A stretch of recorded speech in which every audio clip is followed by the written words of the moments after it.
Welcome to Elevate, the masterclass where we dissect the elements of exceptional achievement and lifestyle design with a focus on personal growth and real estate investing. Now, here's your host, Tyler Chesser. Elevate Nation, welcome back. This is Tyler Chesser. I'm so thankful to have you here, and I'm blessed and grateful to be sitting with Greg Dickerson. Greg, how are you? I'm doing great, Tyler. How about you? I'm doing fantastic, and really love the beautiful map behind you. I don't know what my thing is with geography and maps. It just gets me excited. What about you? That's cool. Yeah, it's great. I used to have this picture. If you look at some of my other videos, I used to keep a picture of Dalmatians behind me, and it's really colorful. So I wanted to put something a little bit more neutral, but it's really cool because I can say, hey, man, I've got the whole world behind me. That's right. You got the whole world on your shoulders, so to speak, if you're watching on YouTube there. And you can see mine as well. And I don't know what it is. It just inspires me. And, then you can drill down and you can look at the details. Hey, where's this located and where can we go next? And who can we serve and what can we learn? And, what is there to know? It's really limitless and it's really exciting. And I think it is. And this one, you can't really see it, but it's magnetic, and I keep these little pins to places where we've traveled. So that's the other purpose that it serves as well. That's awesome. Yeah. And I'm a big fan of travel as well. And that's one of the things that we'll probably do next is start dropping some pins on there. But there's, it's funny when anyone asks me, hey, where else do you want to travel? It's like everywhere. Let's go everywhere. I want to go to every the world is corner. cool, and it's so accessible now. And, I went in the military right out of high school, and I traveled all over Asia. So I've been to all of those countries.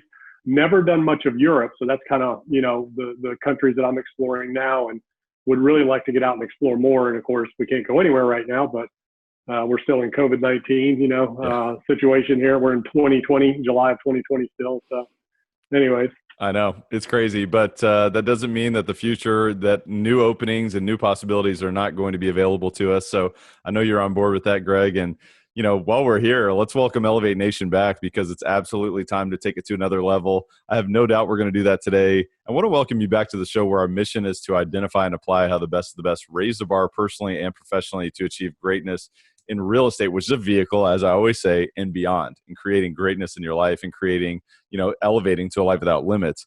And this is a show where we talk about the habits, the mindset, the routines, the systems, the tools, the strategies, and the multidisciplinary approach so that you can learn from individuals like Greg who are elevating to a life without limits so you can do the same for yourself and so that you can live a life of abundance, of joy, of happiness, of excitement, of adventure, as we're talking about, of adventure and traveling the world and meeting new people and giving back to other people. And so, as you know, this is a masterclass for leaders and those looking to achieve uncommon results and purposeful outcomes through real estate investing and ultimately in their lives. If you appreciate what we're doing on the show, I would certainly be grateful if you subscribe to the show, if you gave us a rating or review.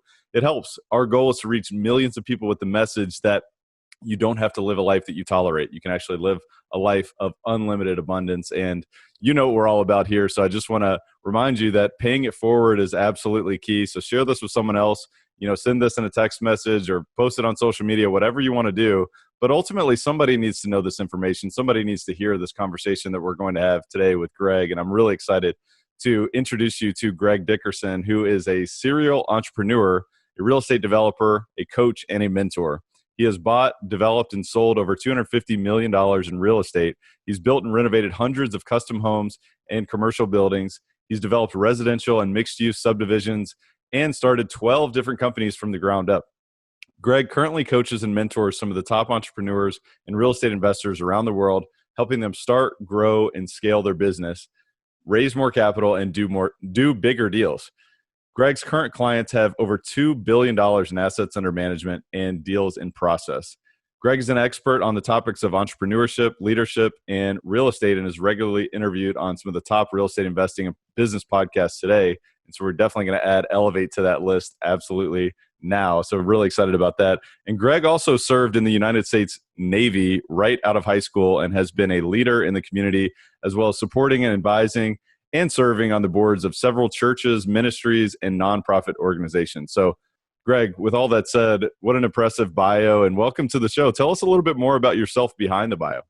Yeah. So that's a great way to describe adult ADD, right? So,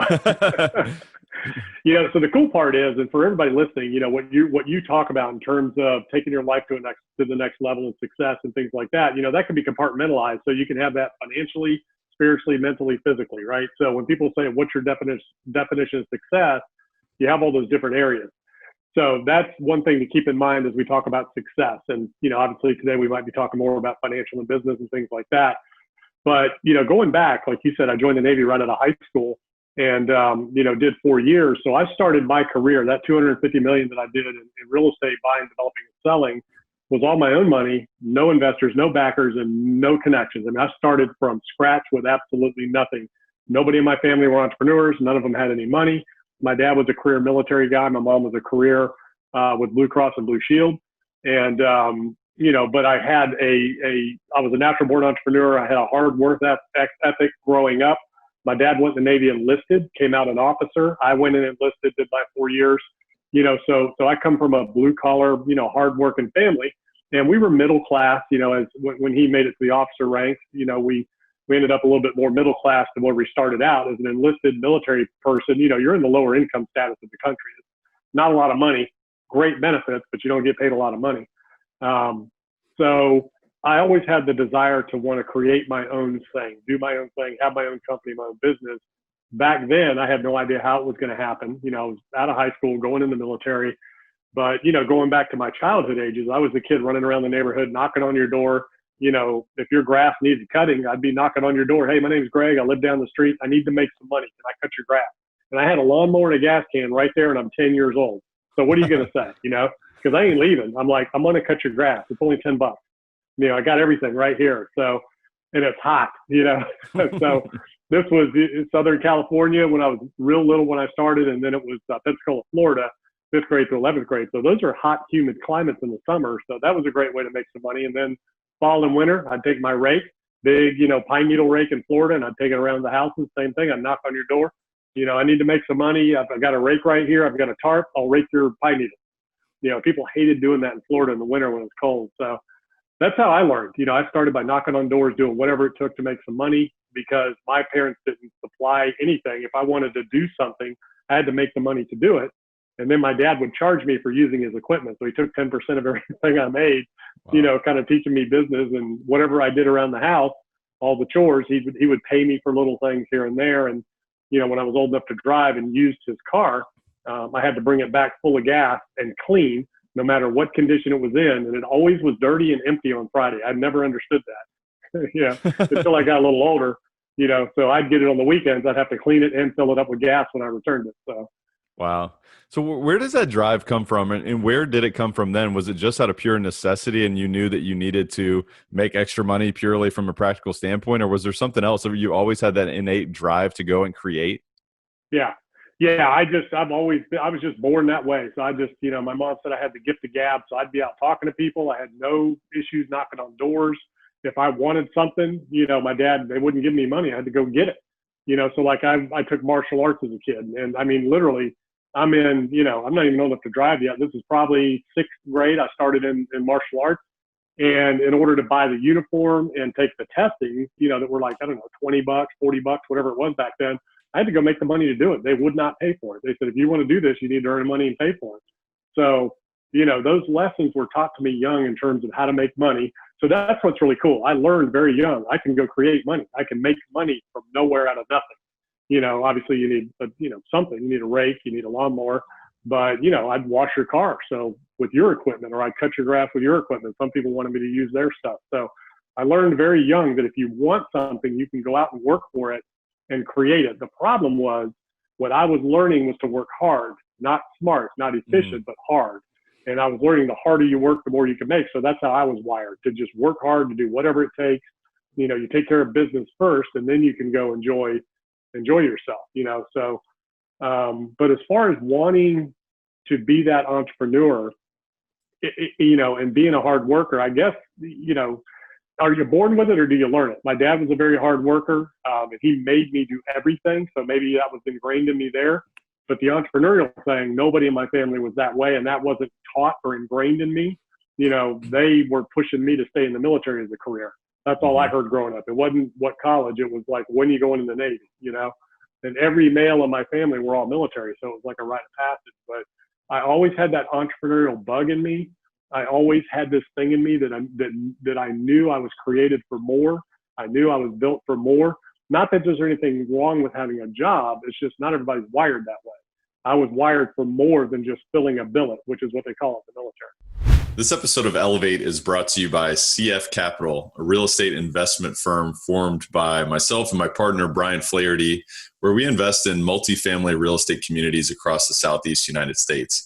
If you'd like to learn more about our approach, our mission, our acquisition criteria, and how you can learn more about future opportunities, visit cfcapllc.com. Again, that's cfcapllc.com. You know, it's such an interesting process when you learn that your background was you learned how to work hard, but you didn't learn how to work smart. And when did you make the shift in terms of making quantum leaps? Because you went from an incremental growth just based on pure effort, pure ambition, pure hustle to then making quantum leaps. So when did that shift happen? When I started pouring into myself. So I left the construction. So after the Navy, the only two things I've ever done are restaurants and construction. I did retail in the Navy.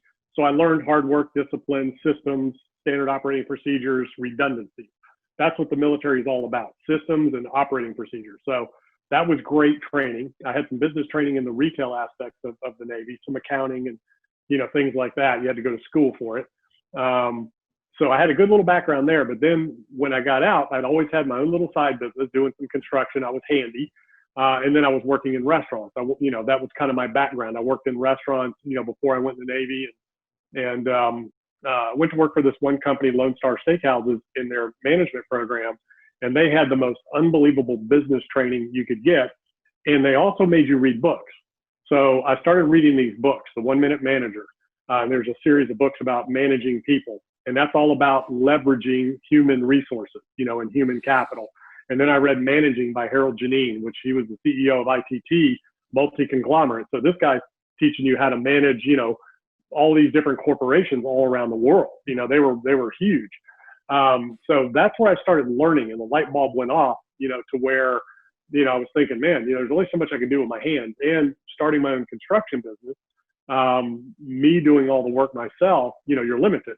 So I learned very quickly you have to leverage other people, their time, their talent, their abilities, and their resources in order to grow and scale. So I learned it all through the restaurants. I learned it through my own business by reading these books that really opened my mind. Then I started reading Zig Ziglar. Then I found Napoleon Hill, Think and Grow Rich. I found Power of Positive Thinking, and then Tony Robbins. Then I just started piling them on, and I just started devouring, books and content. So for me, it was never music in my, back in the day of the cassette tape Walkman and the CD players and, then the 80 gig iPod. It was always books on tape, always. So if I'm out exercising, walking, driving around, I was just pumping my head full of as much of that stuff as I could get because I was seeing the results in my life. Here's a guy that, had no formal education, no formal training really other than the military that doesn't, I did retail, so that was okay, but it was vending machines, ship store, barbershops, a little bit different.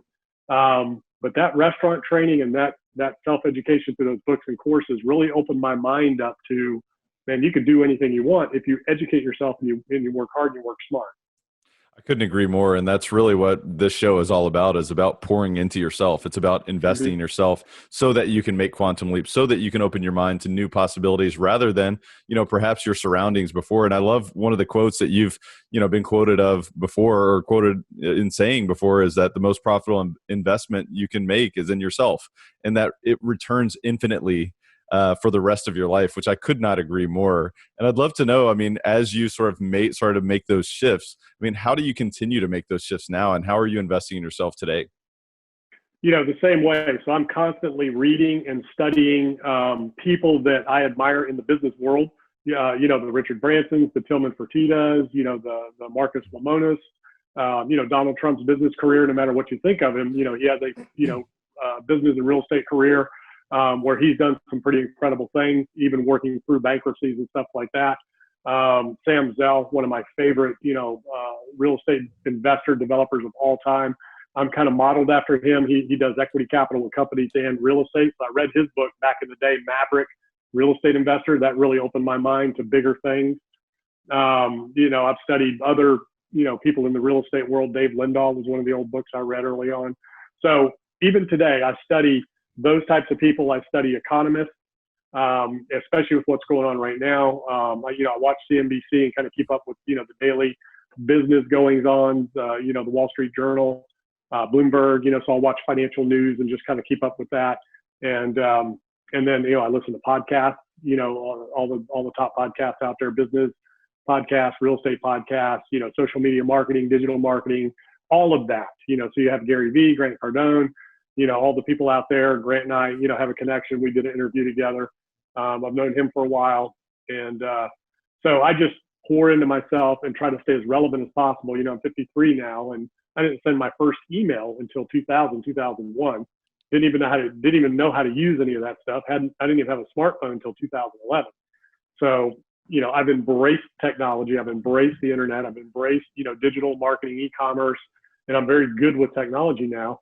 And you learn by doing. So you educate yourself and you take action on it. And that's really the differentiator, is that when I read and learn a concept, now there's some stuff that have stuck with me my entire life. My management philosophy from the 1 Minute Manager and Managing by Harold Janine, that is my management philosophy, and I've never changed it.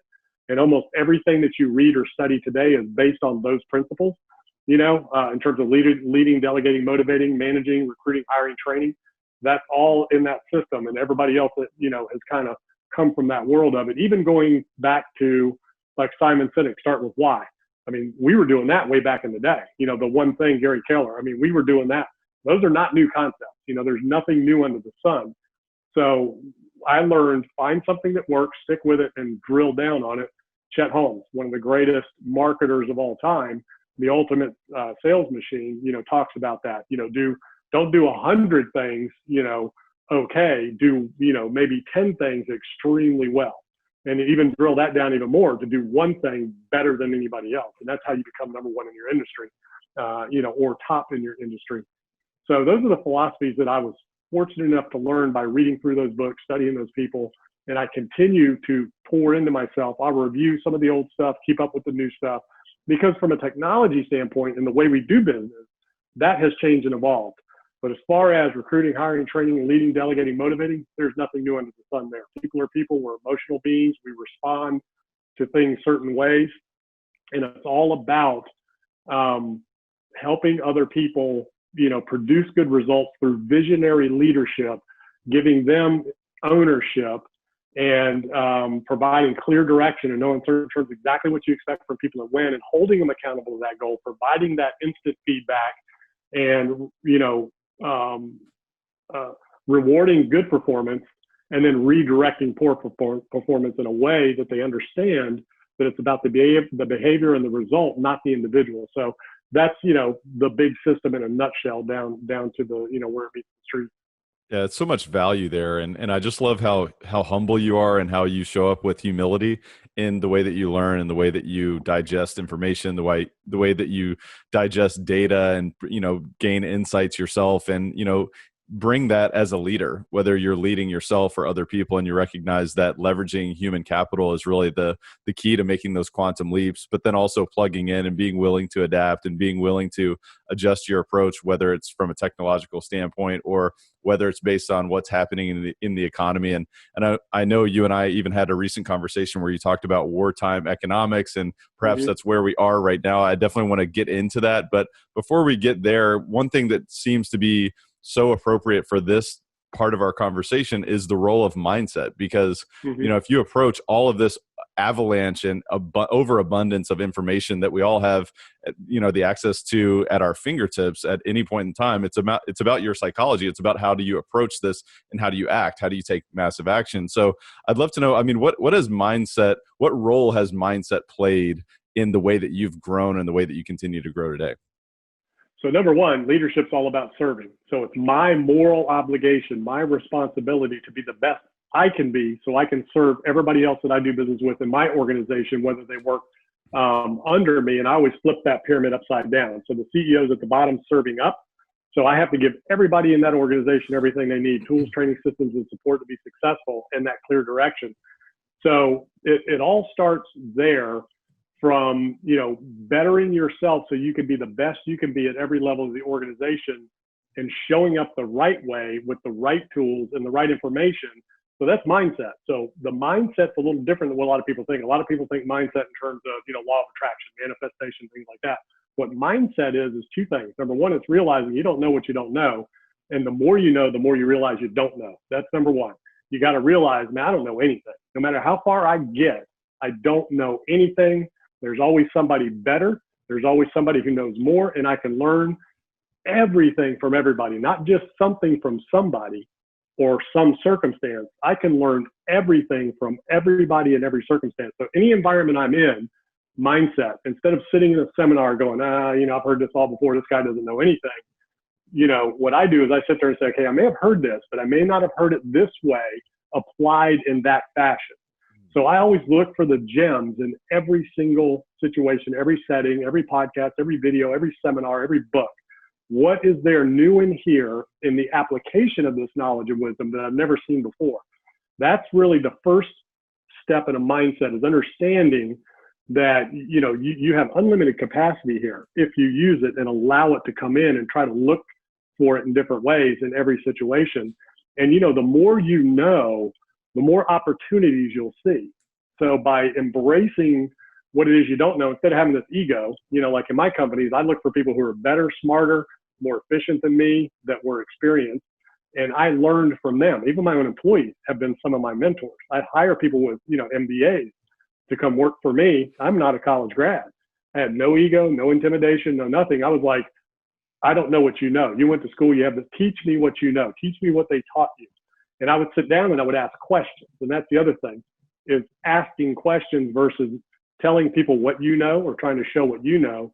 It's having the mindset of a servant, of a beginner, always in seeking wisdom in every situation and asking good, intelligent questions, to the next level. So that is a mindset, right? And then, of course, the more traditional mindset is realizing that you have unlimited, untapped potential within the realistic limits of your physical abilities, right? I'm not going to go play quarterback for doing a Patriots. It ain't going to happen. But I can sure understand how the game works, and I can sure understand potentially how to coach somebody in that, but I'm not going to go throw the ball. So you do have some physical limitations, but in terms of, opportunities, you're really unlimited to the capacity that you're willing to open your mind and learn and grow as a professional. So that is a mindset. And then the third most traditional thing in terms of mindset, or for whatever number we're on, is the negative things that come into your mind. So limiting beliefs, and a lot of people here are all limiting beliefs, and what they really don't understand is, everybody has them every day. Anytime you tell yourself no, or you talk yourself out of something for whatever reason, I can't do that because this, there's no deals out there. No seller is going to sell to me direct. The market's too hot. All the brokers have the deals. That's a limiting belief. That's mindset. Whereas my mindset is I'm going to do whatever it takes, morally, legally, and ethically. I'm going to ask and I'm going to request. I don't care how many no's I get. I'm going to keep asking. Just because 100 sellers said no doesn't mean that the 101st seller will say no. So I just keep going, right? And then if there's an answer I'm looking for, I just keep searching until I find that answer. So I don't accept limiting beliefs. Now, again, that's because I know that, a lot of things are possible and almost nothing is impossible within, your physical limitations. But there are certain laws, that we're not going to defy, like gravity and things like that. I'm not going to jump off a building and think that I can fly. So what I mean is I'm tenacious and I'm going to stay after it, and I'm resourceful. And, it's not lack of resources, it's lack of resourcefulness that stops a lot of people. And that starts right up in their mind. They don't even try because they've heard somebody else say, well, that's not going to work. Like direct mail in real estate. You hear a lot of people say direct mail doesn't work. Sure it does. I got a text from one of my clients today. He got a deal from something sent out earlier this year, but everybody will tell you direct mail doesn't work. It's just consistency, and it's staying on it, and it's being resourceful. And then, the final step in the mindset, when you get rid of those limiting beliefs and you don't let them stop you, don't talk yourself out of things, is to realize that you can do anything if you put your mind to it, get the skills, the training, and then take the appropriate deliberate action, focused action, not just massive action. You got to take the right action on the right things at the right time with the right vehicle, business opportunity, in order to move the ball forward. Wow, incredibly well said, Greg. There's so much value there, and I've just got to make a mention. I mean, obviously, I always say re-listen to the episodes, but you just want to pause right now and go ahead and jump back and replay that 3, 4, 5 times because there's so much gold there, so much wisdom, and obviously, there's many different directions I could go there. There's many different things I could drill into, but one thing I just wanted to highlight again is that the more the more opportunities you'll see, and obviously recognizing that there are limiting beliefs there are things that we all deal with, even folks like Greg, who are really elevating to a life without limits, who continue to ascend to the next level, who continue to go from excellent to extraordinary, and beyond, recognize that those limiting beliefs still occur and that they are still there, and you just live with them and you overcome them and you don't accept them. So I just think there's so much value in that, and I really appreciate you going through that. And I'd love to shift just briefly in our conversation in terms of what's going on today. And you mentioned, wartime economics previously in a previous conversation. That, really that's the fact of the matter right now. And I'd love for you to just really describe what you mean by that and how we can best operate in this environment. Yeah, wartime economics. So I think we were talking at the federal level and what the Fed's response to what's going on right now, July of 2020, for whoever and whenever you're listening and watching this. When you're at war, you have to just unload the coffers, open the vault, and you got to spend what you got to spend to win that war. So we're in a war with coronavirus right now from a health standpoint and an economic standpoint. So the first thing they did was they bolstered investor confidence by shoring up the stock market. So what does that mean? If stocks continue to tank, then people panic and you have a run on the stock market like you'd have a run on the banks. So the Fed had to stop that and give confidence to the market that let the world know, because we are the reserve currency of the world. We are the global economic superpower of the world. We have the largest economy. Everybody else relies on us. We could shut the world off and we'd be fine. They cannot shut the United States off. So what the Fed did and what the Treasury did was send a message to the world: we are not going to let the economy of the United States fail. That's number one. Number two is they got to spend whatever it takes to get this thing under control. So they're putting billions of dollars behind the science and behind the research and ramping up for vaccine to deploy that. So when you think on a global, economic macro scale, wartime economics means you open the vault, you print what you got to print, you put the money out there, and you worry about how to deal with it later. So that's kind of where we're at. And then you get into, discussions of, is inflation going to be a problem? Is the dollar going to lose value? And those types of things. And where is the inflation going to be? And of course, with what the Fed is doing, if you look at where they're deploying the capital, it's at the asset level. So, the stock market, stocks, bonds, treasuries, those are the assets that are being inflated. Right now, mortgage rates are being held low because they're buying the mortgage-backed securities. So housing mortgage rates are at all-time lows right now. They were another record level today, 2.5%, I think you can get on a 30-year mortgage. So that's driving demand for housing and creating an asset, a little bit of asset inflation there. But, as rates rise, that will slip and, demand will drop and inventory will rise. So that'll balance out.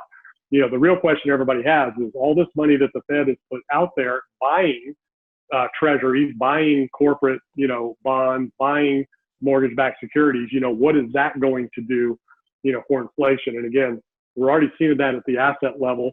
We're not going to have real inflation at the retail level because the money has not been put in the pocket of the consumers. That's when you would get real inflation risk is if the money actually ended up in our pockets versus at the bank level, which is where it's at to bolster the overall macro economy. And we still have 30% of the economy shut down. So until you get that firing again, you can't have the kind of spending that it takes to drive inflation. So just like we saw 2009 on, we didn't get any real inflation at the retail level, mostly at the asset level because of the quantitative easing. That's kind of where we're at now. So those are the conversations that are going on at the high levels of macroeconomics and global economics, at that level in terms of a wartime situation that we're in with fiscal policy.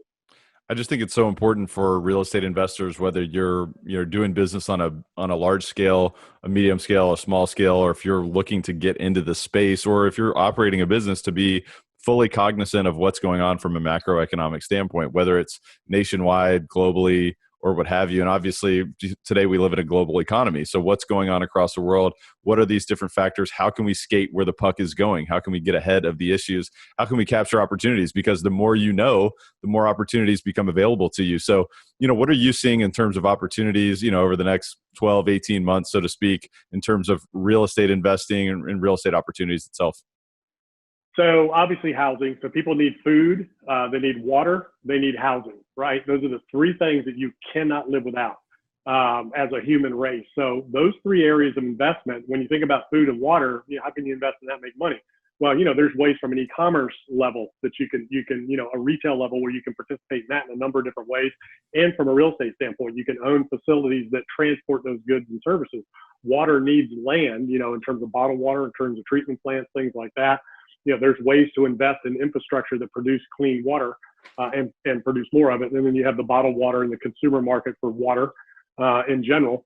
Food, all kinds of opportunities there at the wholesale level to the consumer, as well as at the retail level, and watching. So here's what's really cool. So every business in this environment has become a tech company, whether they knew it or not, wanted it or not, liked it or not, right? Everybody's being forced to embrace technology now and to make things more convenient.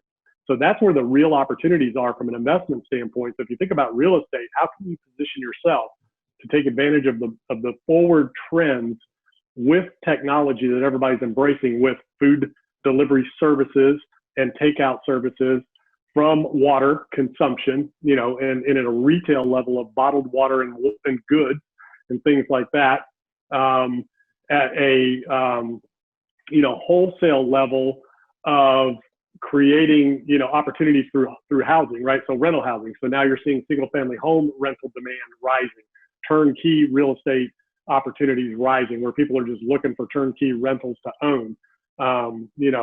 For rent subdivisions that are being built, not just apartment buildings.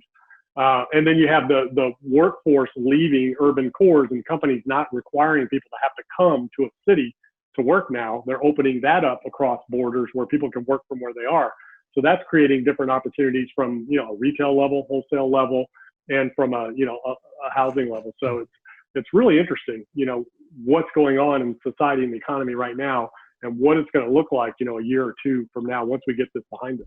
Are you someone who's seriously looking to elevate your life, your business, your real estate portfolio, your cash flow, your deal opportunities, your access to opportunities, your network this year? Well, if that's you, then I invite you to visit coachwithtyler.com, because I'm currently opening up a few coaching spots for people like you who want to close the gap from where you are to where you want to be, and really, expand that beyond your wildest dreams and explode your business, explode your deal opportunities, explode your vision for what you're looking to create. If that's you, I invite you to visit coachwithtyler.com.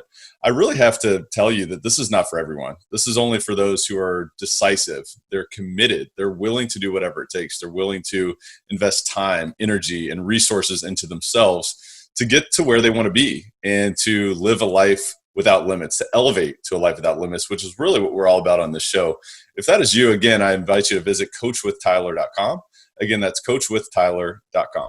Totally. And I love what you mentioned there in terms of this entire situation seems to have forced many companies to automatically become a technology company. It's so interesting. Yeah. And, I think it comes down to, well, what are these shifts requiring adaptation for in the future, right? And what sort of adaptation are consumers, being required to take? And, at the end of the day, and in my opinion, I think the folks that experience long-term success in business or, in life in general are those who are willing to adapt and be malleable and be nimble.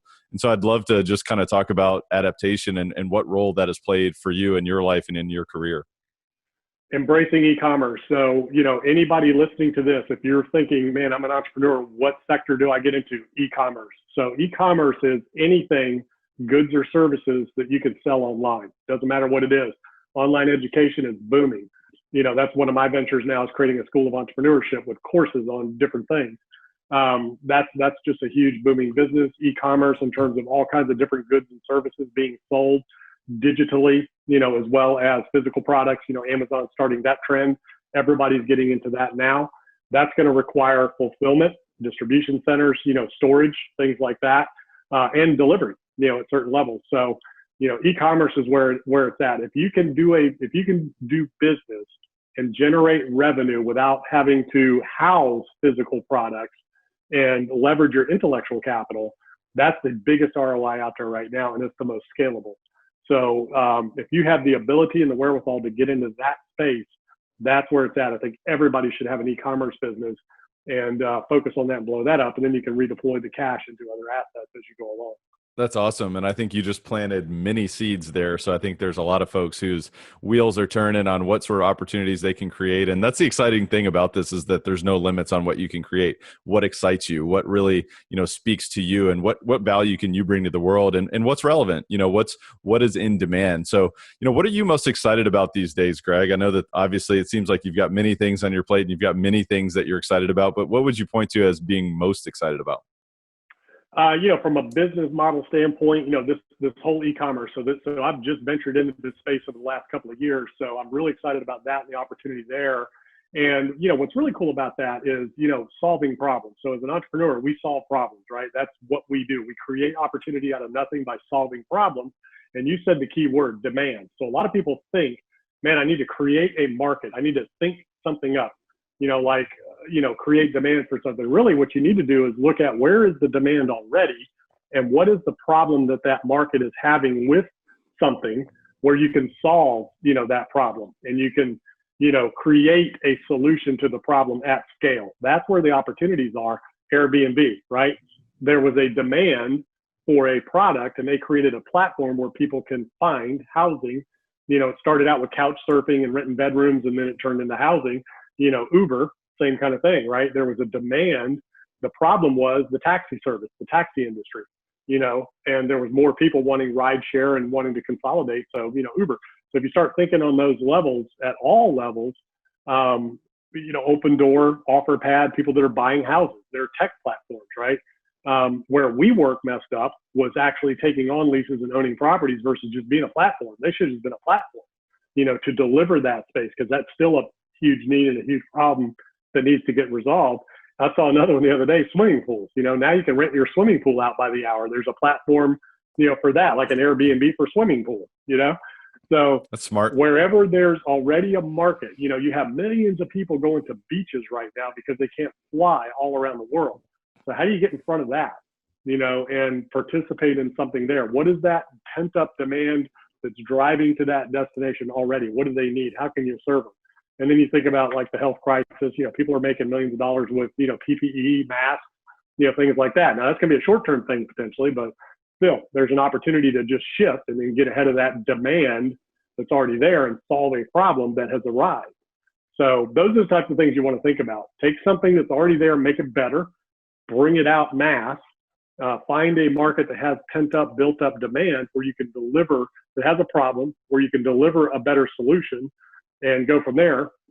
So those are the types of things to look at where you can fast track something. So that's what I'm excited about, is to see what's going to come next out of all this.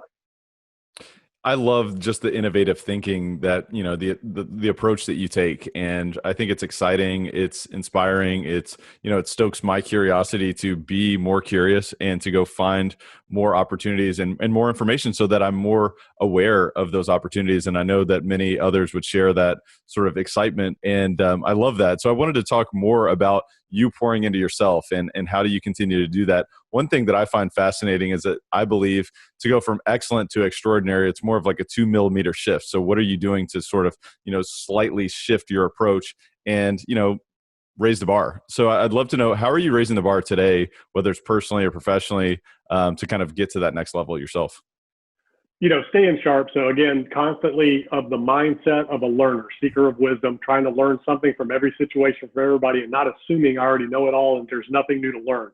Because, even though there's nothing new under the sun, there's always something new you can learn. It just means that somebody else knew it, did it, whatever. And you go back, and you just never know what's going to come out of, these situations. So it's seminars, books, courses, seminars that I go to, hearing other people and what they're doing, and sometimes in certain levels, all it takes is just a little bit of fractional improvement every day to be exponential. Other times you can have one conversation or one new idea that can change the entire trajectory of your life. and really, be a game changer. And, one of the people that's interesting lately, Bill Ackman, I don't know if a lot of people know Bill Ackman with Pershing Square, he's a activist investor, just raised a SPAC, special purpose acquisition company. These things are nothing new, but he's new in the way he's redoing this. So for people that don't know what a SPAC is, it's a company that goes public, raises capital as a public entity, that then to go out and invest in things. It's a blind fund, just like you'd raise a real estate equity fund or private equity capital fund to go buy companies. They're going public on Wall Street, issuing shares of stock to raise capital to go do stuff. So what he's done is he's taken that same idea to a whole new level where there's demand, there's opportunity, and created this new deal, raised $5 billion to go out now and buy companies at the $10 billion and up level. Within his target, he's targeting about 100 different companies that he could potentially buy one of them or more. So again, you just never know. One little idea can just change the entire trajectory. Nobody's ever done anything like that. Biggest fund ever raised that way and the way you're doing it. So, just one little idea that's already been out there, but just tweaked, boom, now he's off to the races, and who knows what'll be the results of that. Putting yourself in the frame of mind and the consciousness to recognize those opportunities and recognize those perhaps future shifting conversations or future shifting discussions. Maybe that is the case for somebody listening to this episode today, is that they got an idea that can totally change the trajectory of their life and, their business and their future if they take action on it, if they take effective action on it. And so I just think there's so much value there. Key. Yeah. That's key. Got it. So information in and of itself is worthless. You got to put it into action. That's where the gold is created. That's it. Absolutely. And so, I'd love to know, with that said, I mean, how do you delineate information that's not appropriate for you and information that is appropriate for you as you're synthesizing so much data, so much input, and you're saying, look, this is not effective for me. This is the way I have to. I know it's a very general question, but I'm just curious, is there an approach that you take? Yeah, so I study macroeconomics. So I study what the markets are doing, okay, what the Fed's doing, where they're putting their money, what public companies are doing, REITs, and where they're putting their money, the investments they're making, things like that. But I don't invest in stocks. I don't invest in bonds. But I watch what they're doing, so I understand where the economy is going as a whole, so that I can understand when I do a real estate development deal or something like that, or I buy a company, or I invest in a company, I kind of have an idea where the overall economy is moving and the demand. I'm spending zero time on cryptocurrency or Bitcoin. Zero. So that doesn't apply to me. So I'm staying within my sweet spot. Now I'm aware of it and I've kind of watched it, but to me, it's not good information that I want to act on. That's just too speculative. I don't understand it. I'm not going to take the time to understand it because I don't feel like that's a long-term wealth thing. I think it's too low of a barrier to entry. If you can just go create a cryptocurrency and start selling it, if Facebook can get into it and Google, you don't want to be in that game, right? So that's all speculative. Same thing with stocks. Okay, the only time I've ever done anything with stocks is when they hit bottom this recent time, in and out, and when they hit bottom back in 2009, in and out. So, again, stick with what you know in the areas that you're in and use the information of the momentum, to help you fully understand the things that you're getting involved with and investing in. And then the shiny objects, right? So everybody's got the one new thing or this great new strategy. And, if you want to raise capital, you need to know this. There is no one new thing. It's consistency. It's constantly pouring into yourself, staying focused. When you have something that's working for you, double down on it, triple down on it, blow that up, grow it, scale it, maximize it, automate it, then go do the next thing. And that's where a lot of people mess up, especially now, is they want it too fast and they get distracted versus if you got something that's working for you and making you good money, from a business standpoint, figure out how you can blow that up, grow it, scale it, systemize it, automate it, and then, then go do the next thing. Or reinvest the profits and just stay on that one thing. So that's kind of how I stay grounded. I'm like, this is working. I'm sticking with it. I love that you said, you even mentioned the word several times, just speculation, because there's a huge difference in speculation and investing. It's gambling versus investing. And, you're investing when you are doing what you're doing. And if you're outside of your zone of competence with stocks or bonds or cryptocurrencies or whatever, I mean, you're speculating that the future is going to be vastly different than it is today. And, there's not a ton of value in that. I mean, you're rolling the dice. So I think there's a ton of value in what you're saying there. And Greg, if we were to wrap it all up in a big picture, I mean, what's the driving force behind what you do, and why are you so driven to continuously pour into yourself and continuously raise the bar? So again, service and service of others. So I want to be the best I can be because I'm helping and working with a lot of people all over the world and around me locally to be the best they can be. So I want to show up at my best to be able to put my best out into the world. So you got to keep learning, you got to keep growing, you got to keep educating yourself and learning new things. And there's always something new to learn. You know, you can master stuff and you want to do that. You want mastery and you want to pick that skill or that craft. I'm a real estate developer. I've mastered that over my entire life. And I've taken that and parlayed it into equity capital, buying companies, building them up and selling them. Same kind of process. So that's the only two things I've ever really done, but I've done a lot of different things within those two things. So it keeps it interesting because I like to do different things, but it's very focused, very disciplined. And I've worked into the mastery of those aspects of it. And even at that level, there's still things that I don't do and don't understand, and I outsource and I farm out. Like I don't build spreadsheets. I can use them, but I don't build them. You know, I have my CFO do that. You know, so there's certain things that you don't spend your time on. Understand what your strengths are. Focus 100% on those. Outsource, delegate everything else, and stay in your lane and master what it is you're doing before you move on to other things. Well, I just can't tell you how grateful I am that you've been able to serve us today and really, help us learn. And so many people here, there's always something new to learn. And I would imagine that you maybe even learned something yourself, maybe from something that you said, and just sharing your vision and your approach. It always helps clarify it, at least it does for me. And so I've just really enjoyed this. Greg, I just want to go ahead and transition into our rapid fire section. We call it the Rare Air Questionnaire. It's all about raising the bar. It's about going to the next level. It's about scaling the mountaintop and looking across the valley and saying, look, we've got 3 or 4 more mountains over there that we're going to scale. And guess what? There's probably more behind that. And so we're going to continue to push the limits. And with that said, I've just got a few questions for you here. The first one is, we talked about books. We've talked about learning and pouring into yourself throughout this conversation. But if you had to point to, and I know this is a very challenging question, if you had to point to 2 or 3 of the most impactful books that you've read, what would those be and why? Beyond the Bible, for me, as a Christian, great business book, lots of great lessons in there. And for whatever your faith or religion is, if you're going to take it serious, learn it, know it, use it, whatever your Bible is. But from a business standpoint, Think and Grow Rich, Napoleon Hill, Power of Positive Thinking, Norman Vincent Peale, and Rich Dad, Poor Dad. Rich Dad, Poor Dad was instrumental for me. I didn't get real estate out of that book. I got build companies that generate cash flow to invest in other assets. I didn't study Robert Kiyosaki. I studied the Rich Dad. I wanted to be him, not Robert. So that's an interesting dynamic that a lot of people are like, wow, I never looked at it from that perspective. Go back and read that book again from the perspective I want to be Rich Dad, not Robert Kiyosaki. I love that. And I totally love that book. And so many of our listeners, obviously their lives have been changed by many of the books that you just listed there, and especially Rich Dad, Poor Dad. And it is really interesting to read it again from that perspective. So we'll have to do that. We'll have to take that on as a challenge. So thank you for that. Aside from our discussion today, what's the biggest way that you elevate your life on a daily basis? Challenging myself. So, constantly challenging myself, taking, big actions in the right way and just staying focused and just, showing up every day as the best I can be in every way, pouring into myself, leading by example, and, challenging myself and just taking those risks. That's awesome. Well, I know that this conversation has challenged us all to really step it up and to continue to raise our own bar. So thank you for that. And thank you for challenging yourself, even to be, present today in this conversation. So I really appreciate that. And aside from what we've already discussed today, and I mean, obviously you're leading so many people and serving others in so many different capacities. But if you were to point to the biggest way that you elevate others around you, what would that be? Belief. So believing in people and knowing what they are capable of that they can't even see.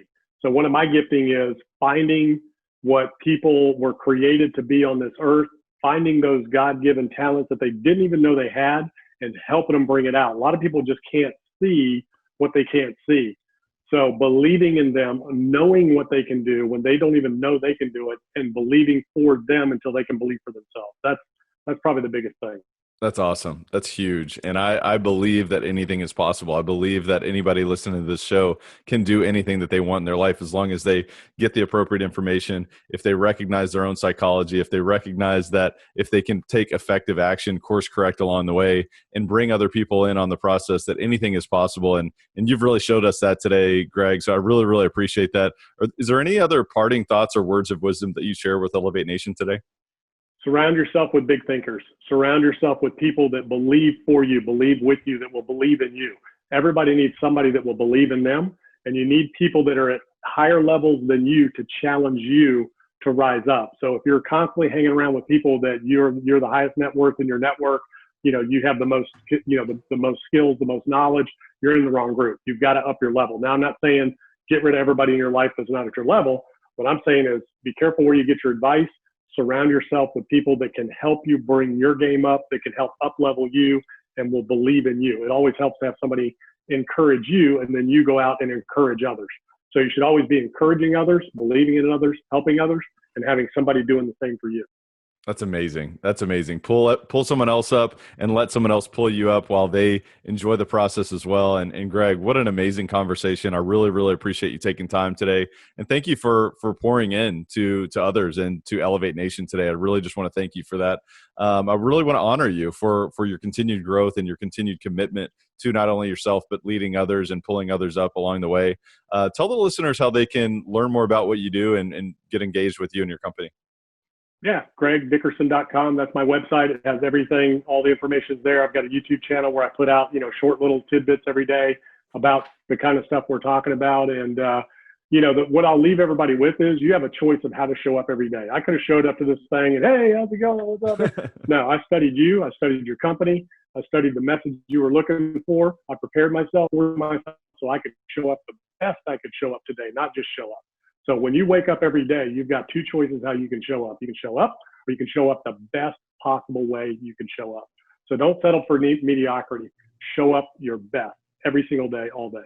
That's huge. And I have to reiterate that because you showed up without any arrogance. I mean, you've continued to raise the bar and you've continued to create outstanding results, but you showed up without arrogance. You showed up with humility and you showed up prepared. And I just admire that. I really appreciate that. And I think that is absolutely the same across the board when you talk to the best of the best and the folks that are creating the greatest results in this world. I mean, it is what it is. And there's so much humility with that. And so I just honor that. And I really appreciate you saying that. And I want to encourage Elevate Nation to re-listen to the show because this has absolutely been pure gold. And I know I've said that multiple times. You may be rolling your eyes at this point, but I would highly encourage you to distill this down to, what are your top 3 key distinctions? I know that there's many more for myself and there's probably many more for you, but if you were to distill it down to what are your top 3 key distinctions and what can you do to apply those immediately? Because it is about identifying, but then most importantly, applying, how the best of the best, like somebody like Greg is raising the bar so that you can create effective action. And it is about taking massive action, but it's also about sharing with other people because, when you share this and when you teach this to someone else, you actually learn the most. And, they're also better off from hearing this message and from learning these tactics, from learning this approach. And, with all that said, I just want to thank you again, Greg, for being on the show. Thank you for having me. It was a lot of fun and I look forward to coming back again one day. Absolutely. We'll definitely do round 2 soon. And with that said, Elevate Nation, thank you so much for tuning in and we'll see you next time. Thank you for listening to Elevate. If you enjoyed this episode, be sure to rate, review, subscribe, and pay it forward by sharing with a friend. Most importantly, take this opportunity to elevate your results by taking immediate action on what you learned. For more, visit elevatepod.com.